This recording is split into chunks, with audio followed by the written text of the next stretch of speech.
All right, welcome. Get us back, and we're talking everything Solo, a Star Wars story. All right, Ged. Solo has been added to Disney Plus. We have both rewatched it. Before we get into its reception and the impact it's kind of had on the franchise, do you like the movie? It's not really a one-word answer. I admit the first time I watched it, I didn't love it. There was just something about it that did not draw me in. However, I watched it again after it was released from theater, and then obviously I've watched it at least one more time since, including last night. And I got to tell you, the reason why I did not like it the first time I watched it had nothing to do with the movie and had everything to do with me. So the short answer to your question is, yes, I now enjoy Solo for the movie that it is. Does that make sense? I think that's a perfect way to frame it, for the movie that it is. Because in my head, I have always said I like this movie. But then if you put The Last Jedi and Solo beside each other and ask me which one do I want to rewatch right now, and you know how vocal I've been about The Last Jedi and the sequel trilogy, I'd probably watch The Last Jedi. I'm not going to lie. And I just came to that conclusion, kind of when I was thinking about it prior to this. And I guess that's a bit of an indictment on Solo itself. Here's the thing. Let's just stop this for a quick second. Yeah. We need to be honest with ourselves and the fact that the reason why we didn't love Solo is because the first thing you think about when you hear the word Solo or Han Solo is who? Harrison Ford. Thank you. Yeah. So there is no way on God's green earth that unless you were going to somehow digitally recreate a very young, studly Harrison Ford, nobody was going to love this movie. It was literally destined to be booed while it ran out of the gate. I mean, Harrison Ford's character of Han Solo is literally one of the most iconic characters to hit the movie set since 1978. So the reason why I said I didn't love it at first, but then as I watched it more, I got over my own head trash that it didn't matter that it wasn't Harrison Ford. And I realize that's probably like swearing on YouTube. But once you get over the fact that it's okay that it's not Harrison Ford, that it's telling a story, I actually really enjoyed the story. People smashed it based on the heritage of his name, but who had a better idea? Nobody, or they would have made it. I liked it, and I started to really enjoy it for what it was. And obviously, as I'm sure we'll talk about, there's some nuggets that make you want to see more of it, right? Yeah, and I'm kind of in the same boat, right? Like it's probably a movie that nobody wanted. You know what I mean? Like, out of this massive universe, like, do we need Han Solo's backstory? Like, yeah, I'm pretty sure they would have rather watched the Jango Fett conception scene. Yeah. Like it was the one character where like the mystery around him growing up and all that was part of like the mystique of the character. And then to your point, so I was kind of backwards. The first time I watched it through the lens of, this is like, sure, it's Han Solo, but it's a different character to me. So I just it's the same thing you said. Like, I tried to enjoy it for what it is. And there's some cringeworthy parts. It's like, did you need to explain that? Did you need to do, like the name parts? Like, they just jam so much of that in. Like when Beckett throws him like the big blaster rifle and undoes like the barrel and everything like that, and that's how he gets his like blaster. And the one massive rule they broke in this movie, and they've been very good about not breaking this rule. They didn't break it in Rogue One, which you and I could do an entire other video on. In fact, we probably should at some point, in terms of why we loved it. Or even with the last three series of movies, or movies 4, 5, and 6, is they made the mistake of casting characters we recognized. Yeah. One thing I love about Star Wars is no one really knew who Daisy Ridley was. No one knew who any of the characters were. In 1978, they cast people that nobody knew. If you look back to movies that really launch a massive franchise, and not that I want to take it too far off tangent, but even look at a movie like Avatar. The guy who played that role, they found him living in his car in Australia. Like, he is literally nobody. The problem with Solo is you looked at the lead female character and went, it's the mother of dragons. Yeah. And then you looked at the other character and went, oh, look, there's Woody Harrelson. And you could name 1,700 movies he's been in. Like, Yeah. there were so many well-known characters. I think that it really lost its authenticity.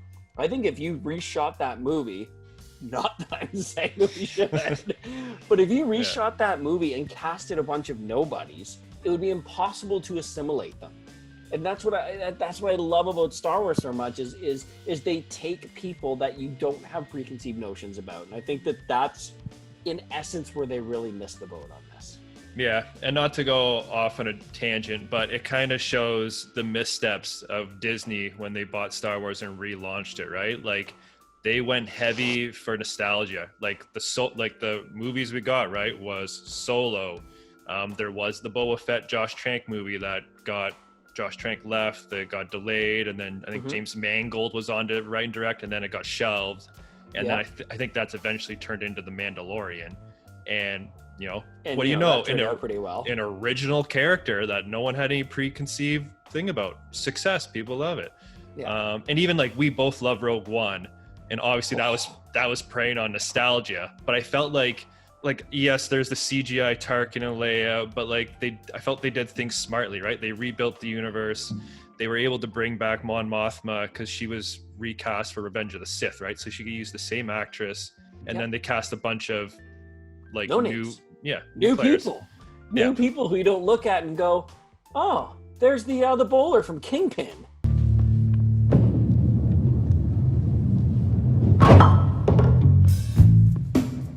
Roy Munson. Yeah. So yeah, it's that misstep, and even like we talked about, The Force Awakens for me was too much like A New Hope.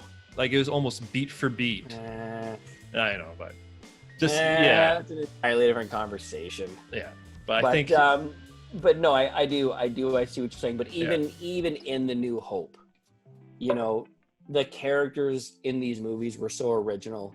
You didn't see them and instantly have your mind transform somewhere else. The issue with Solo is, other than the guy who played Solo, which embarrassingly I couldn't even tell you his name, he made the movie okay for me because I didn't look at him and see someone else. Yeah, and I thought the good job he did was, I don't think he tried to impersonate Harrison Ford. I think he just tried to take his own take on it. Yeah. You feel, what I'm saying? Which I think helps, right? Because if he's trying to imitate Harrison Ford the whole time, I think it turns out to be an even bigger disaster.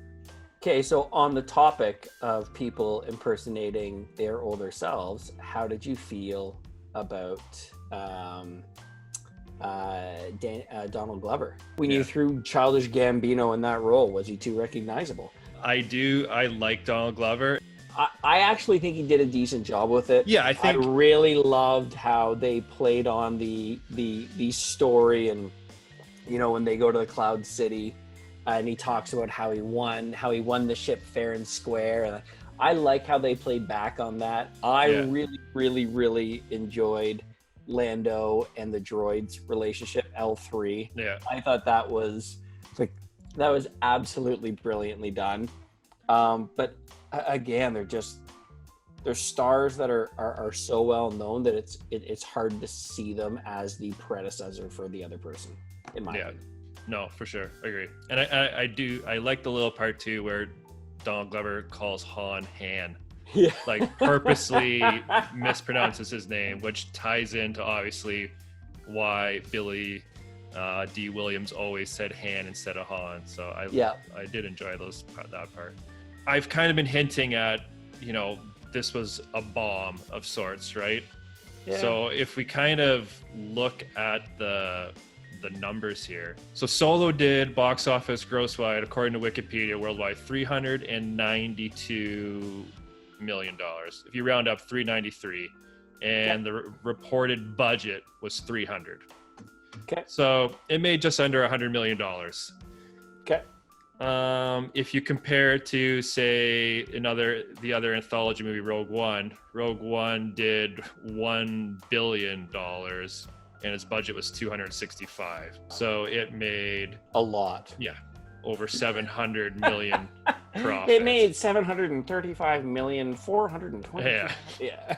And if you compare it to the saga films, like Force Awakens was 2 billion, Last Jedi was 1.3, Rise of Skywalker was 1. So the box office since Force Awakens has steadily gone down.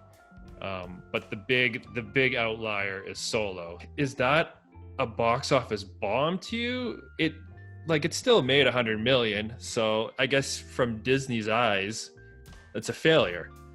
Like they're used to making 600, 700, 800, 900 plus $1 million every time they do one of these films. Do I see it as a failure? I mean, you and I could both. I mean, you touched on it when this started. I mean, it was the movie really nobody wanted to watch. There were so many mysteries in it that like people didn't want answers to. Yeah. So I think in that regard it was a failure. Do I think that it was a box office bomb? No, I made $100 million. I mean, yeah, I think not the worst thing in the world. So why would it be considered a failure, and why would how would that be deemed? Is it just because they're used to making so much? Yeah. So when these numbers came out, right, there was rumors of the Obi-Wan spin-off movie, which is now obviously a TV show. There was rumors of the Boba Fett. You had Rian Johnson's freshly announced new trilogy. You know, the Game of Thrones directors were given their own trilogy. Like you had all these movies announced, and then with the backlash of The Last Jedi and then Solo's numbers plummeting, you saw Disney pivot and they took a step back from all these movies.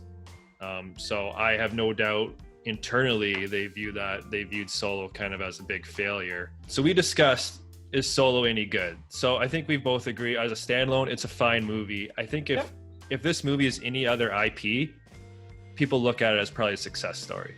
I agree. Right? But since it's Star Wars, there's a certain standard that comes with that, and the fans are crazy. Something. Yeah, it did not live up to it. So the one thing I want to touch on, though, is this movie came out 4 months, I believe. No, I think it was May. So 5 months after The Last Jedi hit theaters. It was the first time we kind of had that double Star Wars release in less than 6 months, right? With the backlash for The Last Jedi and fans saying they'll never watch, like I dove head first into all the drama, right? Like you had people saying they'll never watch Star Wars unless they fix Luke, yada yada yada. Yeah. Do you think that had any impact on Solo? Like the movies are so completely different. Like it's not even a saga movie. Like if you're a Star Wars fan and you didn't like The Last Jedi, why would you choose not to see a new Star Wars movie? Yeah, no, I know. And there's also been talk, and I don't know if you're going to talk about this, that there was just too much Star Wars. People were starting to suffer from Star Wars fatigue, as they call it. But at the end of the day, I mean, I was just looking it up when you were chatting. Rogue One was released in 2016. Force Awakens was released in 15. The Last Jedi was released in 17. I mean, I don't know if you could really call it any fatigue. I mean, other than, I mean, they probably threw the Solo one out, you said 5 months after The Last Jedi. Yeah. It might have been a bit quick. I don't know. Sometimes you just swing and miss.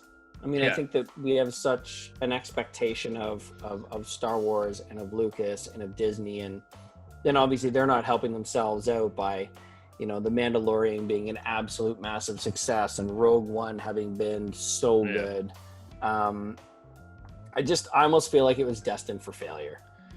Yeah, and then I don't know, on that fatigue part, as a Star Wars fan, put it this way, would you rather a movie say every 2 years and have them be sensational, or would you rather have 20 movies in 5 years knowing there's going to be a couple stinkers, but at least you're getting new consistent Star Wars, and they could try experiment with new things, and there might be one you really love in there, you know what I mean? As a fan, will take quantity. Exactly. As a fan, I would love it. And the fatigue piece drives me nuts too, because if you look at the other Disney IP, that's probably one of the most successful there is in the world with Marvel. They drop at least 2-3 new Marvel movies a year. Yeah. And their numbers have not slowed down. And you can argue that, the culmination in Infinity War and Endgame were their two best, most successful movies. Yep. So I've also heard. I wouldn't argue with that at all. Yeah. Question for you though. Yep. So we will agree that Solo was a bust from a Star Wars Disney perspective. Yes. What happens if instead Solo becomes a series? I realize it's all hype. I realize it's all hypothetical. So just bear with me. The movie The Mandalorian might have been hot garbage. Yeah. But you turn it into a series and you invite a variety of directors, and obviously I don't want to go too far off topic here, but it is arguably some of the best Star Wars property ever produced. What happens if you turned Solo? Like maybe the miss in Solo was that they made it a movie. What happens if they'd thrown this into a series and they'd have done the same thing where they get Taika Waititi and Ron Howard's kid, and they got Favreau in there, and they get all these people collaborating on these series? Is it possible that Solo goes from being an absolute miss to an absolute blockbuster? Because no offense, man, The Mandalorian is a faceless bounty hunter. Yeah. And we could talk for hours on how amazing it is. Showed his face for a whole 20 seconds. Yeah, like, oh, it's Prince Oberon, and no one cares anymore. Yeah. Yeah. You know what? You are onto something there. There was, I don't know if the exact contract's been reported, but that core cast of Alden Ehrenreich, Emilia Clarke, and Donald Glover all signed multi-movie deals. I think that's just part of the package, right? You got to sign your rights to the character in case it's successful, takes off. Yep. So they were signed for more, and you know, you might not be wrong. Like, is Star Wars better suited as a TV series? Like, if you look at the Clone Wars, like, look at all the different types of stories they got to tell and experiment with, right? You know, every once in a while, you're going to have an episode that bombs. All right, we can't rely on technology. We have to rely on my training, something you droids don't have. But then you move on to the next one. That was 40 minutes of your life. You'll get over it. Yeah. And like you said, The Mandalorian's been amazing. There's the Diego Luna, you know, the Cassian Andor-led series coming. There's the Obi-Wan series coming. Wasn't it supposed to be a movie? Yeah, that was originally supposed to be a movie. What do you think the odds are that thing would have bombed? Yeah. We'd have been talking about that as the next Solo. Yeah, and like I said before, I almost guarantee you the Boba Fett movie got shelved, which turned into The Mandalorian. Yeah.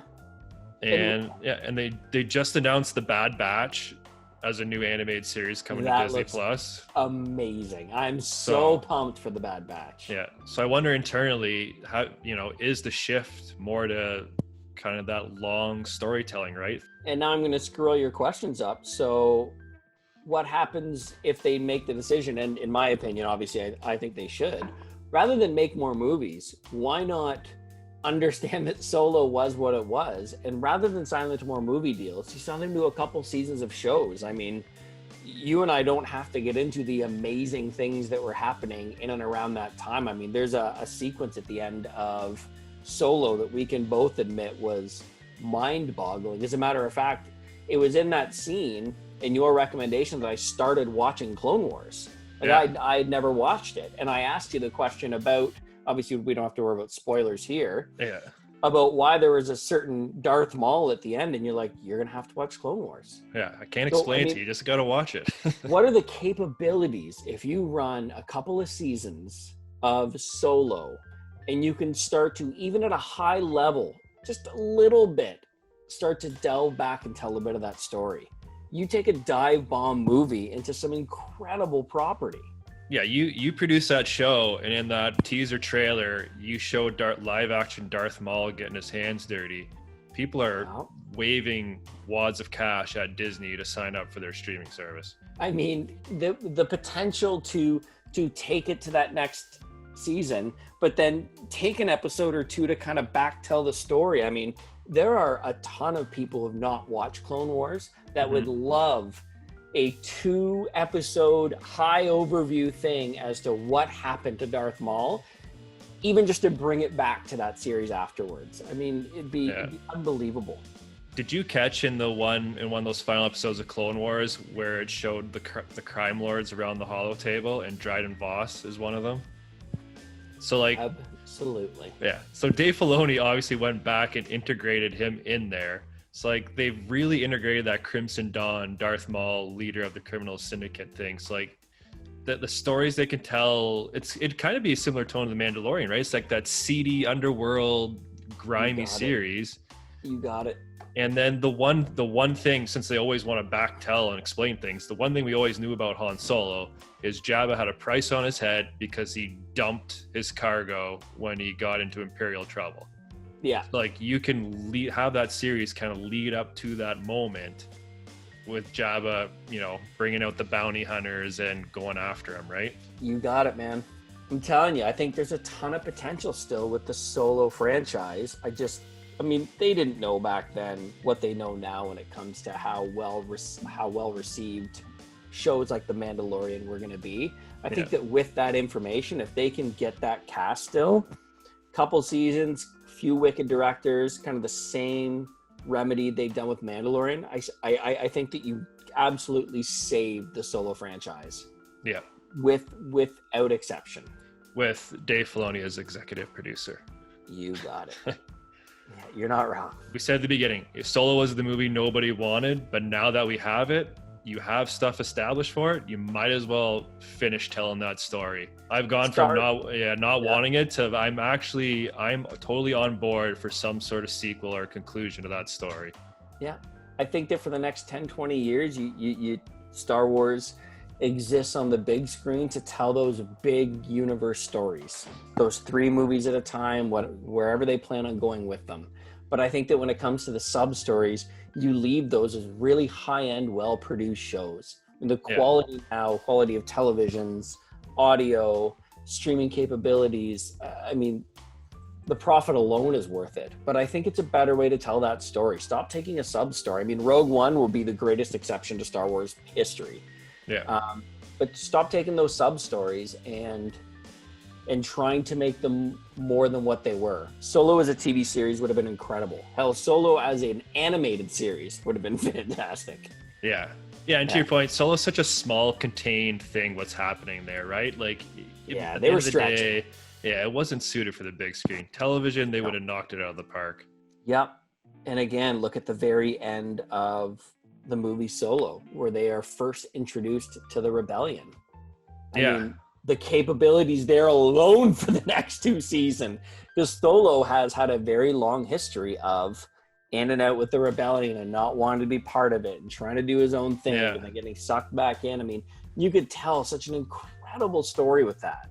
Yeah, and like Rebels started it with like there's little seeds, right? Like little pockets of the rebellion everywhere, but they just weren't united. So like you can totally, and even Rogue One was all about that too.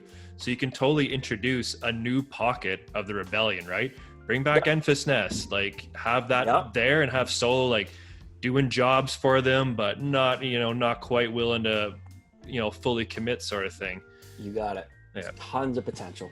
Yeah. And the storyline that I really, really loved, again, it ties into Darth Maul, was the kind of hold he had over Emilia Clarke's character, Kira. You know what I mean? Like the dynamic, I just wasn't sure which way it was going to go, right? Is she excited to move to Dryden Voss's position and take that step up in the organization? Or is she scared shitless that she's now reporting to Darth Maul? You can find out on the next season of Solo. All right, my friend. I think that's going to wrap up the discussion. Well, thank you very much for having me. Obviously, you can find me at Ged Smythe on Fabulous Flicks for my own YouTube channel. This has definitely inspired me to do a review of Solo. It'll be amazing. Will do, buddy. Looking forward to it. Yeah, and I'm looking forward to the next one. I really appreciate you having me on. Until next time.